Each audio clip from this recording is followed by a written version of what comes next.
அஸ்ஸலாமு அலைக்கும். மானியம்பட்டியில் உள்ள இஸ்லாமியா கேர்ள்ஸ் ஸ்கூலில் ஒரு மாணவி 9வது படிக்கிறாங்க. இப்போ தான் 9வது சேர்த்துருக்காங்க. அதில் வந்து ஒரு ஒரு அண்ணன் இருக்கார். அவர் வந்து பெயிண்டர் வேலை செய்கிறாரு. 12,000 ரூபாய் அவர் ஃபீஸ் கேட்டிருக்காங்க. அதில் வந்து அவர் 6,000 ரூபாய் அவர் கட்டியிருக்காரு. இன்னொரு 6,000 ரூபாய் வந்து ஒரு 2 மாதம் டைம் கேட்டிருக்காரு. சரிங்களா? அது முடிஞ்சு இப்போ வந்து அவருக்கு அது படிக்கிறதுக்காக அந்த மாணவிக்காக தேவைப்படும்போது இந்த புக்குங்கள்லாம் வந்து தேவைப்படுது. இது எவ்வளோ ஆகும் என்ன ஆகுதுன்னு எனக்கு தெரியாது. நான் உங்கள்கிட்ட ஷேர் பண்ணுறேன்.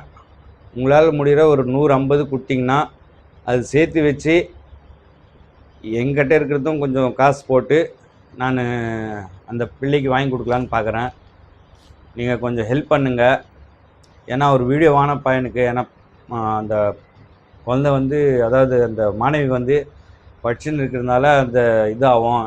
வீடியோ வானா எதனா சொல்லி வாங்கி கொடு அப்படின்னு சொன்னாங்க. நான் சொன்ன காசு எப்படி நம்ப மாட்டேன்றாங்க அப்படின்னு சொன்னேன். அதுக்காக அவர் வந்து லிஸ்ட்டு எழுதி வாங்கிட்டு வந்து கொடுத்துருக்காரு. இதுனா கூட கொஞ்சம் ஹெல்ப் பண்ணுப்பா அப்படின்னு சொல்லி கொஞ்சம் எல்லோரும் ஷேர் பண்ணுங்கள். நான் மேலே நம்பர் தரேன். அதில் அந்த அக்கௌண்ட்டில் காசு கொஞ்சம் உங்களால் எவ்வளோ முடியுதோ அதில் போடுங்க. இன்னும் 2-3 நாளில் அந்த மாணவிக்கு வந்து இந்த நோட்டெல்லாம் வாங்கி தரணும்.